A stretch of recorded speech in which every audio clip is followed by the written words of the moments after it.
Alors, bonjour Fabrice. Bonjour Judith. Ravi de vous accueillir donc, au sein de ce Forum mondial Convergence. Donc, moi, ce dont j'aimerais un peu discuter avec vous pour démarrer, c'est, j'ai entendu parler du lancement prochain d'un de vos livres, enfin d'un des livres du C3D, qui je crois va être une œuvre, un projet collectif en tout cas. Donc, si vous pouvez nous en dire un petit peu plus, au-delà de sa date de sortie, qui je crois est bientôt. Voilà, 9 octobre. Voilà, à qui s'adresse-t-il et par qui ? Alors, ce projet, c'est le projet des 101 mots de la RSE, avec 101 co-auteurs différents, hommes et femmes, experts de leur sujet. Et ce qu'on a voulu au travers de ce livre, c'est donner une nouvelle définition de la RSE. Parce qu'on sait que la RSE, c'est un concept qui est né officiellement avec la sortie de la norme ISO 26000 en 2010. On s'en souvient ? Voilà, on s'en souvient, certains s'en souviennent. Et qui définissait pour la première fois le concept de RSE. Parce qu'avant, on appelait ça développement durable, pour les plus anciens. Et après ce lancement de la norme ISO 26000, il y a beaucoup de directions RSE qui se sont rebaptisées, enfin directions développement durable qui sont rebaptisées RSE. Il y en a qui sont restés développement durable, puis voilà. Bon, ça c'est la petite histoire. Il y a un peu de sémantique, mais ça a son importance. Un peu de sémantique, mais c'est important pour ceux qui s'intéressent à ces sujets. Et ce qu'on a voulu, c'est qu'en fait dans la définition de la RSE traditionnelle, qui est très bien, c'est que des bonnes intentions, mais c'est des bonnes intentions basées sur le volontariat, on peut y aller si vous avez envie. Et on sait que, bon, compte tenu des défis qui sont les nôtres, là, il va falloir bien sûr beaucoup d'envie, mais aussi un petit peu d'incitation poussée par la régulation, on va le dire comme ça. Parce que c'est la conjugaison d'une volonté des pouvoirs publics de faire évoluer les mix énergétiques, les plans d'urbanisme. Et ça, ce n'est pas les entreprises qui vont décider ça.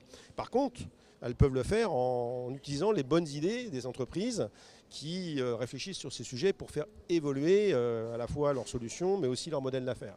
Et donc c'est bien la combinaison d'une volonté politique qui devrait être un peu plus importante si on veut accélérer ce qu'on appelle la transition aujourd'hui, et puis embarquer les entreprises les plus volontaires pour accompagner ces nouvelles régulations. Et alors ça tombe bien avec le triptyque magique là, CSRD, taxonomie et demain CS3D, c'était le moment de redéfinir en fait ce qu'on pourrait appeler la RSE 2.0, qui va nous aider à accompagner ce mouvement de l'évolution des modèles économiques des entreprises basés sur non plus simplement du volontariat, mais un petit peu de prise de conscience qu'il y a un truc qui s'appelle les limites planétaires, qui sont indépassables, et qu'il va falloir remettre l'économie dans ces limites planétaires, et ça va nécessiter de tout changer. D'accord. Donc les auteurs expliquent ça. Les auteurs vont nous raconter tout ça. Vous avez quelques auteurs à nous citer pour nous faire un peu de teasing ou... Tous les meilleurs. Tous ceux qui ne sont pas dans le bouquin, ça veut dire que pas de buzz. Ouais. Voilà, donc oui, on a Jean Co, on a Timothée Paric, on a Marine Calmet, on a Charlène Descoulonges, on a tous ces gens-là. Voilà. D'accord. Et plein d'autres. Super. On ira découvrir ça bientôt. Donc on faudra s'inscrire à une séance de dédicace à ProDurable, c'est ça ? Oui, donc le 9 octobre, c'est une conférence de lancement du bouquin déjà avec Magali Payen et Vincent Benzi. Mm-hmm. Donc ça va durer 45 minutes en fin d'après-midi le 9 octobre. Puis après, il y a la conférence de lancement du livre avec les journalistes les plus malins qui viendront, parce que c'est quand même il y a eu la Bible, et maintenant il y a les 101 mots de la RSE. C'est bien connu. Bah oui, voilà. Harry Potter, on peut dire au milieu aussi. Et donc là, on va faire une conférence de lancement pour expliquer ce que je viens de vous dire, mais avec un peu plus de détails. Et on va surtout l'expliquer de façon un peu originale. D'accord. Voilà, donc ceux qui s'intéressent à ça viendront voir. Ça va être très très très atypique comme présentation. Mais bon, vous nous faites un vrai teaser. Voilà, l'objectif c'est que les gens s'en souviennent surtout, et on ne se souvient que de l'original, que du drôle, que de l'émotionnel. Donc on va essayer de mixer tout ça pour en faire un événement festif et faire en sorte que les gens se disent bah oui, finalement ces messages-là, au-delà du bouquin, c'est des messages qu'il faut qu'on entende aujourd'hui si on veut vraiment avancer. Parce que là, il faut reconnaître que la RSE traditionnelle, ça nous a permis de mettre des bases, mais on n'a pas véritablement avancé. Donc, comme on est un peu au pied du mur maintenant, on ne peut pas se permettre de repartir avec 10 ans de blabla. Il faut vraiment qu'on agisse vraiment. Alors justement, et vous en parliez tout à l'heure, aujourd'hui la réglementation pleut sur les entreprises, voilà, vous citiez CSRD, taxonomie, enfin on manque pas d'exemples. Donc ça va forcer les entreprises à se mettre en conformité avec ces nouvelles réglementations européennes et françaises d'une certaine manière et pour celles d'une certaine taille. Mais alors comment est-ce qu'on fait pour passer de la mise en conformité, belle étape, à une profonde transformation de l'entreprise pour aller quelque part vers une transformation de notre modèle de société ? En fait, la CSRD, toute la régulation, c'est la voiture balai du système, hein. Donc ça ne suffira pas. Ça suffira pas. Mais c'est bien de l'avoir, parce que ça, pour beaucoup d'entreprises, ça va être l'aiguillon qui va leur permettre d'enfin s'intéresser au sujet. Donc moi je trouve que c'est très bien. Mais si on s'arrête là, bah, ça ne va pas le faire. Donc ce que nous on pousse, et ce qui est marqué dans le bouquin, hein, voilà, c'est qu'on dit si vous voulez faire correctement la CSRD, il faut mettre en place des nouveaux modèles d'affaires. Le but, c'est pas d'essayer de greeniser ou de faire rentrer votre modèle actuel dans la régulation CSRD, parce que ça, vous allez peut-être y arriver, mais vous n'allez rien changer. Ou ça peut vous servir de prétexte, hein, l'arrivée de cette régulation, pour dire bon, on va faire le grand saut là, pour mettre en place, pour transformer le modèle d'affaires linéaire de l'entreprise vers des modèles d'affaires dits permacirculaires. Mais quand on dit ça, on a tout dit et rien dit, parce que les gens ne comprennent pas ce qu'on veut dire. Pas tout le monde va vous suivre, disons. Voilà, et donc c'est pour ça qu'on ne peut pas, en 2 minutes, expliquer la complexité d'un modèle d'affaires à visée régénératif. Mais c'est possible, parce qu'il y a déjà des entreprises qui l'ont fait et qui s'en sortent bien. Et l'objectif, c'est de donner envie à toutes celles qui se disent mais comment on peut faire autrement. Il y a une alternative aujourd'hui au modèle linéaire qui fonctionne bien, mais ça nécessite une grande force d'âme, beaucoup de leadership, des nouvelles méthodes, une nouvelle métrique de la performance, convaincre, savoir convaincre, donc savoir donner le nouveau récit de l'entreprise de demain qui doit faire du bien, pas qu'à son actionnaire, mais aussi à ses parties prenantes non contractuelles et aux vivants qui n'a rien demandé et qui est le premier à pâtir de nos bêtises aujourd'hui et à qui on va donner la parole, on va lui donner des droits à ce vivant, humain, non humain.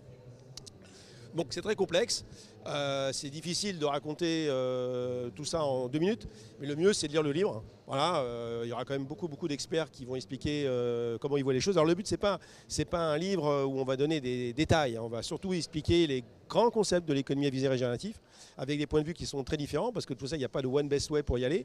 Il y a plusieurs écoles là-dedans, il y a plusieurs écoles de pensée, mais l'idée qu'il faut retenir, l'idée de fond, c'est qu'on ne fera pas de business prospère et durable sans prendre en compte les limites planétaires. No way. C'est juste même pas en tout cas, pas sur du long terme.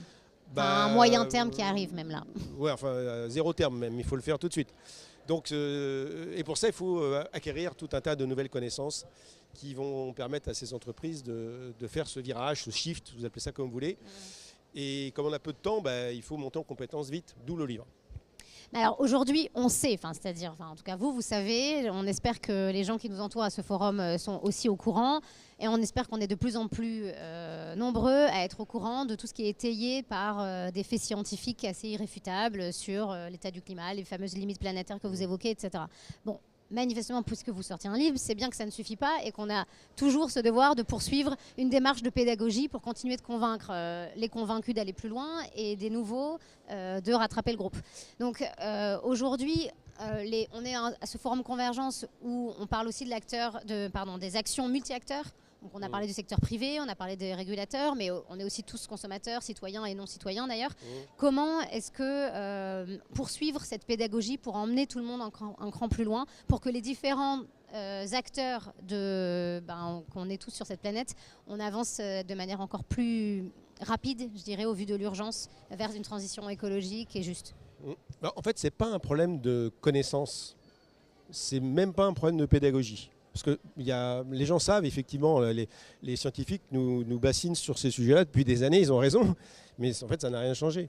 Et le problème, c'est de changer. Voilà, on est tous pour vivre mieux, mais contre changer nos habitudes. Et parce que les habitudes des entreprises, les habitudes de consommation des gens, c'est très compliqué de les faire changer. Et donc, pour arriver à déclencher le changement, il faut qu'il se passe quelque chose dans la tête des consommateurs, qu'il se passe quelque chose dans la tête des chefs d'entreprise, pour qu'ils disent, bon là, maintenant, ça peut plus durer comme ça. Et donc, hélas, dans beaucoup de cas, dans l'histoire humaine, ce sont des crises qui provoquent de dire, bon voilà, ça y est, c'est la guerre, il va falloir qu'on change de façon de faire, parce que sinon, ça ne va pas le faire.